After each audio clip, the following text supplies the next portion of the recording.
Malawi Today. The DC Presidenti wanthu osauka woyamba kuno ku Malawi ndipo sindimagawa maswiti nimangoyima pa chilungamo. Lero tilankhula nkhani za chitetezo cha dziko la Malawi, ndipo uthenga wa lero upite kwa Inspector General of the Malawi Police, a deputy yawo, Minister of Homeland Security komanso a deputy yawo, makamaka pa nkhani zimenezi za chitetezo. Ndipo sindikulankhula ndi mantha ena aliwonse, koma tikungofuna mudziwe nkhawa zimene ali nazo Amalawi pamene chitetezo mwachiyika pa mbalambanda. Amalawi dziwani kunena kuti kwapita tsopano mezi 4 chichosereni ma roadblock, ndipo izizi zikupereka mantha akulu kwambiri kuno ku Malawi, pamene ma roadblock ofunikira kwambiri amene anthu amapangiramo zosiyanasiyana. Tikunena panopa anthu akungodusa ndi makala amene angadusire, anthu akungodusa ndi ma drugs amene angadusire, anthu akungodusa ndi matabu amene angadusire, anthu akupanga even human trafficking. Koma ku area sateko akuluakulu nkhani imene yakuidziwa kunena kuti muno Malawi ngati kuli dziko limene lili very porous ku nkhani ya chitetezo ndiye ndi dziko la Malawi. And yet a Inspector General amene anadaliridwa kwambiri atasankhidwa pa udindo wawo Amalawi ndikukondwa kunena kuti tilandira Inspector General wa nyuwani wa mphamvu zake akukachosa ma roadblock. And ndizomvesa chisoni kunena kuti ma roadblock achosedwa like giving a blank check to a fifi kuti azipanga zofuna zake. Lero taona ni mmene Amalawi akuzunzikira, taona ni mmene crime ilili, anthu afika potenga zikwanje ndikumakhapana chifukwa cha nkhani ya security. Anthu akupanga china even olo a polisi amene kumamenyedwa monga amene wamenyeredwera wa polisi wina pa Balaka Market atagwira galimoto truck ya Dodima, anthu ake amenemo akugulisa chimanga, ndipo truck imene ataitengera ku polisi kunabwera wa business wina wa pa Balaka Market ndikuyamba kumenya wa polisi ku unit ya pa Balaka Market. Ndizomvesa chisoni kwambiri kunena kuti Inspector General, deputy yanu, a Minister of Homeland Security, a deputy yanu sindikukuziwa kuti akukuloza nini ndani, koma ini nkhani yomvesa chisoni kwambiri kunena kuti lero lino yomaganiza kunena kuti mukalisiye dziko la Malawi kwa mezi 4 opanda ma roadblock. Ma roadblock ndiofunikira kwambiri pa dziko lina lililonse, dziko lino lapansi. And yet iniyo mutalowa pa udindo wanu mwachosa ma roadblock. Iyi mudziwe kunena kuti ni nkhani yomvesa chisoni imene ikupereka chiopsezo pa dziko linolo. Mosati zosatira zake anthu ochokera kunja amene amazapanga zinthu zonunkha maiko so ena ngati ku South Africa, ku Mozambique, amalowera kuno ku Malawi, ndiye panopo apeza mpata wawo oti anthu ma Ethiopians, Eritreans, anthu ochokera ku Bangladesh, ochokera maiko ena opanga za nyasa akungodusa muno Malawi. Andisoka lero ngakhale olwa immigration amene tili nawo amati akagwira munthu amene sanayenere kuti akhale muno kapena timati ma illegal immigrants amachaja ndalama olo 20 million kumutenga kwa msiya olo kumene kumakhale ngati kukalonga ulendo naye ku border, kukangomusiya ndikumuza kuti yendera yako tingosegula galimoto ipang'ono chiseko utuluko uyendere yako. Sikuti anthu aja amathamangisidwa, ayi munomo Malawi mwatuluka chinyengo kwambiri motero kuti anthu ali ni mafunso ambiri. Kodi nkhani iyi ya makalayi kapena mmapanga ndinu akuluakulu? Nkhani ya human trafficking mmapanga ndinu akuluakulu? Nkhani ya madilu ya chamba mmapanga ndinu akuluakulu ku area sateko? That is why kapena mwachosa ma roadblock. Ndizomvesa chisoni kwambiri kuti ma roadblock ofunikira kwambiri muno Malawi ndi amene achosedwa. Lero tapita ni mukaone nambala ya anthu amene akudusa ni makala tapitani mukafufuze mukaone magalimoto amene akunyamula anthu ochokera mayiko akunja amene akudusa muno Malawi, anthu amene ndi woopsa kwambiri. Tapitani mukaone mmene matabu akuyendera, mitengo mmene ikudulidwira. Tapitani mukaone chamba mmene chikuyendera, ndizomvetsa chisoni. So ndinafuna ndikuwuzeni inu a Minister of Homeland Security ndi a deputy yanu komanso inu a Inspector General of the Malawi Police kunena kuti mukapanga masewera dziko lino mulika pa chiopsezo, ndipo awawa akhoza kukhala mademu wanu woyamba mboma limene la DPP, ndipo kukhalanso koyamba mu history kunena kuti anthu achidana mobilize kuchita demonstrate nkhani ya security.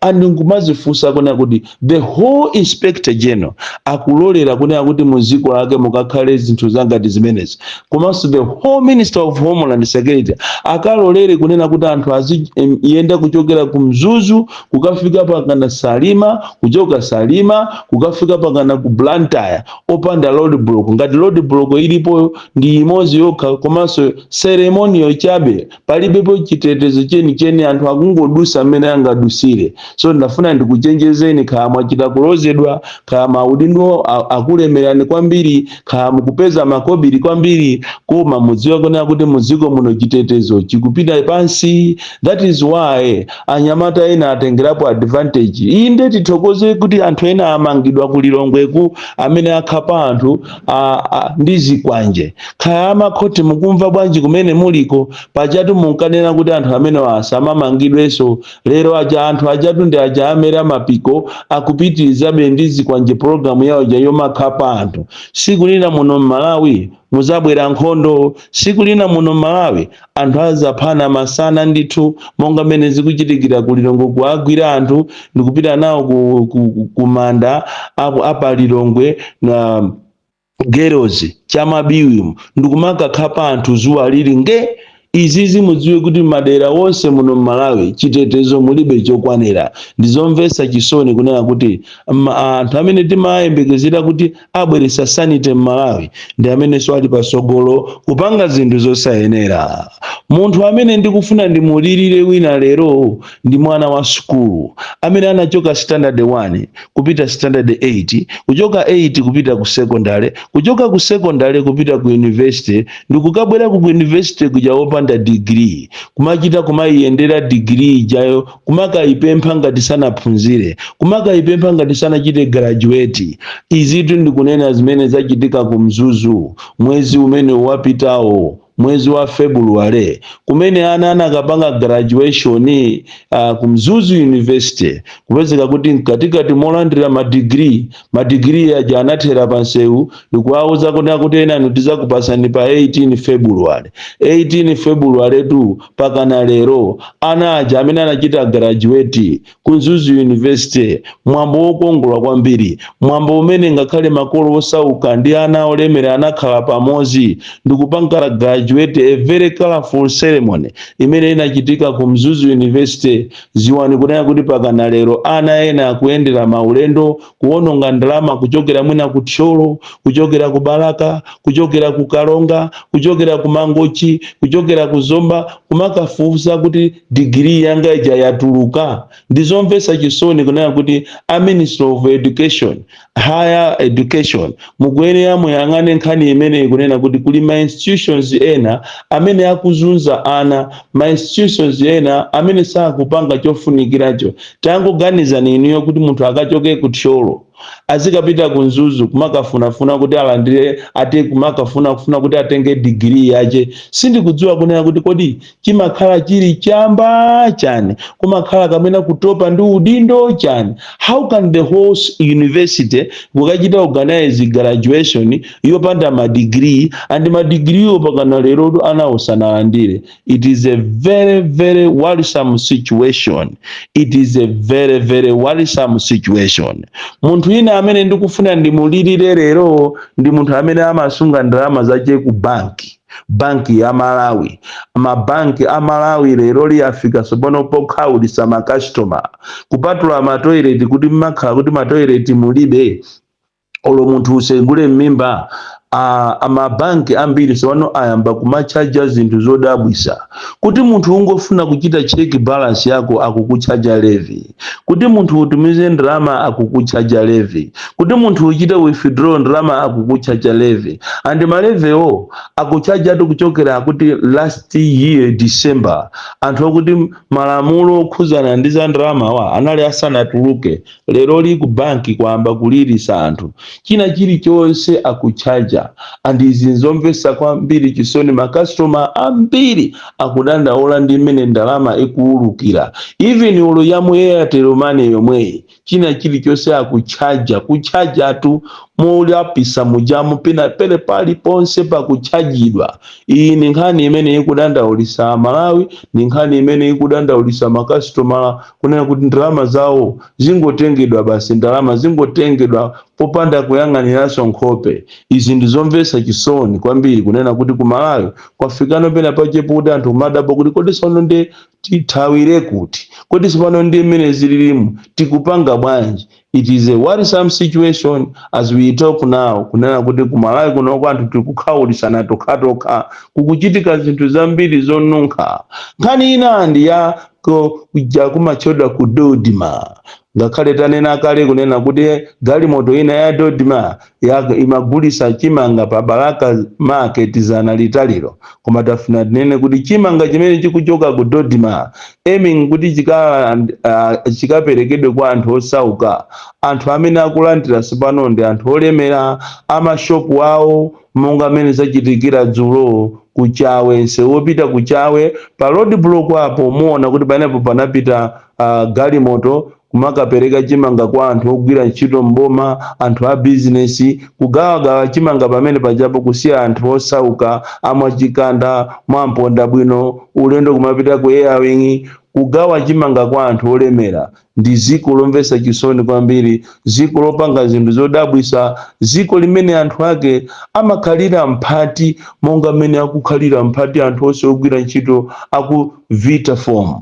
mattress, amene pakana lero makommission yawo sakulandira, masalary sakulandira, akuluakulu awo aku HR awo angopanga zinthu zokondera, kukondera ndithu kumazuza anthu amene ndi osalakwa. Ndizomvetsa chisoni kwambiri kuti kuno ku Malawi timazunzana tokha. Nkhani yanga yomaliza lero ndi anthu amene akuzunzika ndi sako, komanso anthu amene sakuchitidwa limit ma pension yawo kuma company osiyana a insurance ngati Old Mutual ndi makampani ena ndi ena. Kunena kuti pali makampani ena pakana leroli sakutha kuchita limit mafanzi ku sako, sakuchita limit mafanzi ku pension ku Old Mutual, zosatira zake anthu ambiri akuzunzika kopsa. Andi ngati kuli institution imene imanyengerera anthu kuti alowe ndi ya sako, ndipo amakhala ndi ma conditions abwino,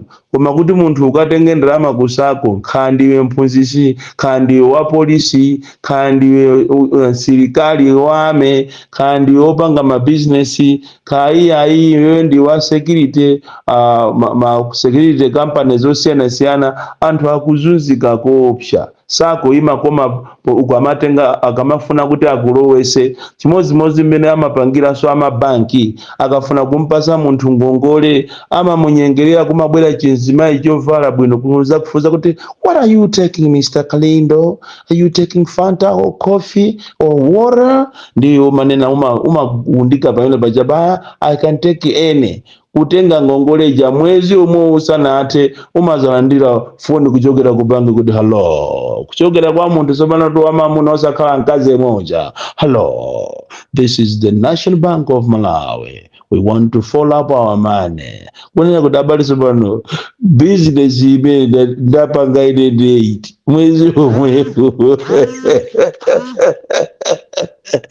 anthu alandidwa matraki, anthu alandidwa nyumba chifukwa cha ngongole zimene zimachoka mansicho zosiyana. Ena ndi awo akuzunzika ndi imachedwa nifi, ndipo nifi yalilisa anthu ambiri makamaka anthu osauka akumuzi including mazibusa. Bon